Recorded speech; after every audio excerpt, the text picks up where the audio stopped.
नमस्कार दोस्तों, स्वागत है आप सभी के अपने इस यूट्यूब चैनल आयुर्वेदिक उपचार में। आइए आज के इस वीडियो में जानते हैं पित्ताशय की पथरी को जड़ से समाप्त करने के लिए बेस्ट घरेलू औषधियों के बारे में। कुछ एक औषधियों के बारे में हम बताएंगे, इनका प्रयोग कीजिए। पित्ताशय की कैसी भी पथरी है वो जड़ से समाप्त हो जाएगी। इनका रोटेट करके भी सेवन कर सकते हैं या फिर आप इनमें से किसी एक को भी चूज कर सकते हैं जो आपको आसानी से मिल सके। सबसे पहले एप्पल साइडर विनेगर पित्ताशय की पथरी को दूर करने के लिए कहा जाता है कि एक सेब हर रोज खाइए सुबह सुबह, डॉक्टर आपसे दूर रहेंगे। जी हाँ, इसीलिए एक गिलास सेब के सिरके में सेब साइडर सिरका का एक बड़ा चम्मच मिला लीजिए और नियमित रूप से इसका सेवन कीजिए। इससे आपको पित्ताशय की पथरी को दूर करने में मदद मिलेगी। सेब में मौलिक एसिड होता है जो कि पित्त की पथरी को नरम करने में सहायता करता है और सिरका पत्थर के कारण कोलेस्ट्रॉल बनाने से लिवर को रोक देता है। यह एक पित्त की पथरी के हमले के दौरान दर्द को कम करने के लिए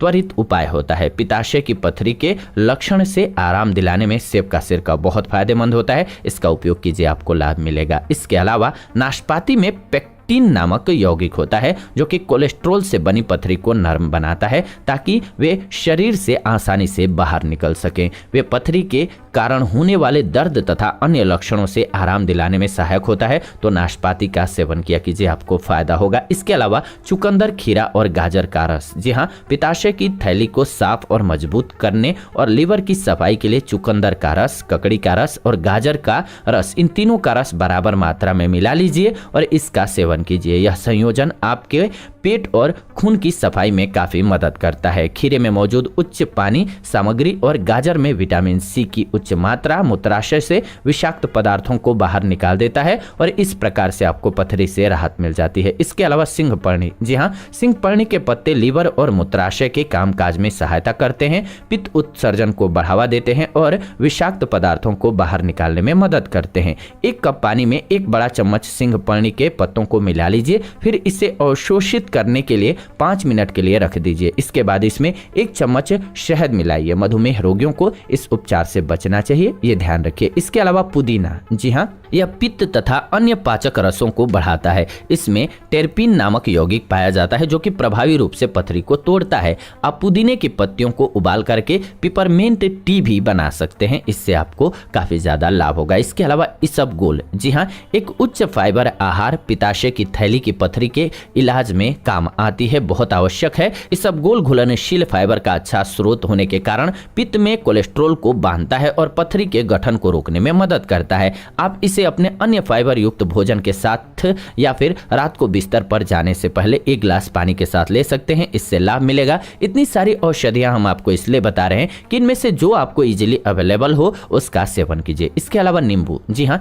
नींबू का रस प्राकृतिक रूप से अम्लीय होने के कारण सिरके की तरह कार्य करता है और लिवर में कोलेस्ट्रॉल को बनने से रोकता है। हर रोज खाली पेट 4 नींबू का रस ले लीजिए। इस प्रक्रिया को 1 हफ्ते तक अपनाइए, इससे पथरी की समस्या आसानी से दूर कर सकेंगे। इसके अलावा शिमला मिर्च, 2013 में एक अध्ययन किया गया जिसके अनुसार शरीर में भरपूर मात्रा में विटामिन सी पथरी की समस्या को कम करता है। तो एक लाल शिमला मिर्च में लगभग 95 मिलीग्राम विटामिन सी होता है। यह मात्रा पथरी को रोकने के लिए काफी होती है, इसलिए अपने आहार में शामिल कीजिए। शिमला मिर्च को बहुत अच्छी होती है। इसके अलावा साबुत अनाज, जी हाँ, पानी में घुलनशील फाइबर युक्त पदार्थ जो होते हैं वो बहुत अच्छे होते हैं। साबुत अनाज और अन्य अनाज को अपने आहार में शामिल कीजिए, भरपूर मात्रा में आपको लाभ मिलेगा। फाइबर कोलेस्ट्रॉल और ट्राइग्लिसराइड के स्तर को कम करके स्वाभाविक रूप से पथरी को बनने से रोकने में मदद करता है, इसलिए काफी फायदेमंद होता है। इसके अलावा हल्दी, जी हाँ, पित्ताशय की पथरी के लिए ये एक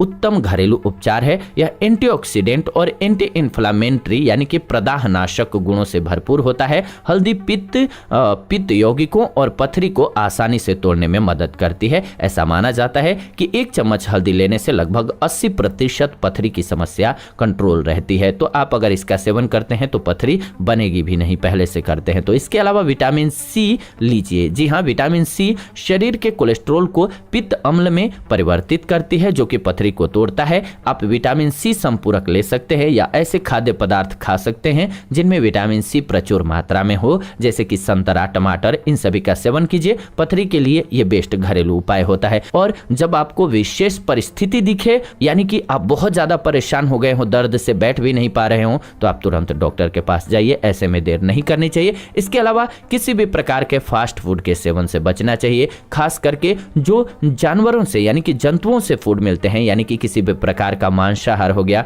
दूध हो गया, पनीर हो गया, इन सब चीजों के सेवन से बचना चाहिए। दूध का सेवन कर सकते हैं, लेकिन कैसे कर सकते हैं? सैचुरेटेड करके, यानी कि उनका फैट पूर्णतः निकाल दीजिए। दूध को उबाल दीजिए, ऊपर जो छाली होती है उसको निकाल दीजिए, वापस उबालिए और फिर से छाली एक बार निकाल दीजिए, फिर उस दूध का सेवन कीजिए, उसके दही बना करके सेवन कीजिए, फिर आपको दिक्कत नहीं होगी। मांसाहार किसी प्रकार का सेवन नहीं करना है, बाहर के फूड का सेवन नहीं करना है आपको। आपके पथरी की समस्या जड़ से समाप्त हो जाएगी। तो आई थिंक आप समझ गए होंगे कि इन औषधियों में से कौन सी औषधि का इस्तेमाल करना है। जो आपको इजीली अवेलेबल हो उसका सेवन कीजिए। और हर इंसान के लिए अलग अलग औषधि अलग अलग रूप से कार्य भी करती है। इन आयुर्वेदिक औषधियों का फायदा क्या है कि आप अगर कोई दवा लेते हैं, कोई एलोपैथिक दवा लेते हैं, तो उससे आपकी सिर्फ एक समस्या खत्म होती है और कुछ साइड इफेक्ट भी झेलना पड़ता है। लेकिन आयुर्वेदिक औषधियों का फायदा यह है कि ये अलग अलग कई सारी बीमारियों को शरीर से खत्म करते हैं।